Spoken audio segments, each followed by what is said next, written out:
లోక్సభ 3 దశ ఎన్నికల్లో ప్రముఖులు తమ ఓటు హక్కు వినియోగించుకున్నారు. పోలింగ్ బూత్లకు తరలి వచ్చి ఓటు హక్కు వినియోగించుకోవాలని ఓటర్లను కోరారు. ప్రతి ఒక్కరూ ఓటు వేసి ప్రజాస్వామ్యాన్ని బలోపేతం చేయాలని కోరారు.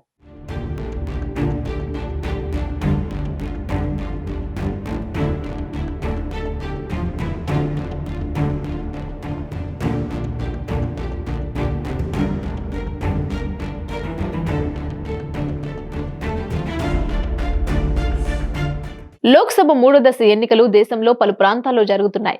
ఈ దశలో ప్రధానమంత్రి నరేంద్ర మోదీ తన ఓటు హక్కును వినియోగించుకున్నారు. అహ్మదాబాద్ నగరంలోని రాణి ప్రాంతంలో ఉన్న నిషాన్ హయ్యర్ సెకండరీ స్కూల్లో ఏర్పాటు చేసిన పోలింగ్ బూత్ లో ఆయన ఓటు వేశారు. ఉదయం 7:30 సమయంలో ప్రధాని పోలింగ్ కేంద్రానికి చేరుకొని ఓటు వేశారు. మోదీకి కేంద్ర మంత్రి అమిత్ షా స్వాగతం పలకగా ఇద్దరు నేతలు బూత్ వద్దకు వెళ్లారు. కాగా ప్రధానిని చూసేందుకు స్థానికులు పెద్ద సంఖ్యలో పోలింగ్ కేంద్రానికి తరలి వచ్చారు. రోడ్డు పక్కన నిలబడి మోడీ అనుకూల నినాదాలు చేశారు. ఒక అభిమాని మోడీ చిత్రాన్ని తీసుకొని రాగా దానిపై ప్రధాని ఆటోగ్రాఫ్ ఇచ్చారు.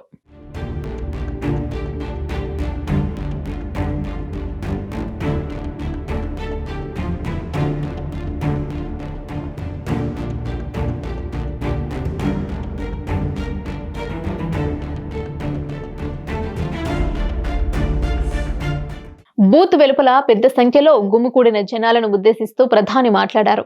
ప్రజాస్వామ్యంలో ఓటుకు చాలా ప్రాధాన్యత ఉందని, కాబట్టి అందరూ తరలి వచ్చి ఓటు వేయాలని దేశ పౌరులను కోరారు. దేశంలో ధనానికి చాలా ప్రాముఖ్యత ఉందని, అదే స్ఫూర్తితో దేశ ప్రజలు వీలైనంత ఎక్కువ మంది ఓటు వేయాలని సూచించారు. ఇంకా 4 దశల పోలింగ్ మిగిలి ఉందని ప్రధాని మోదీ పేర్కొన్నారు.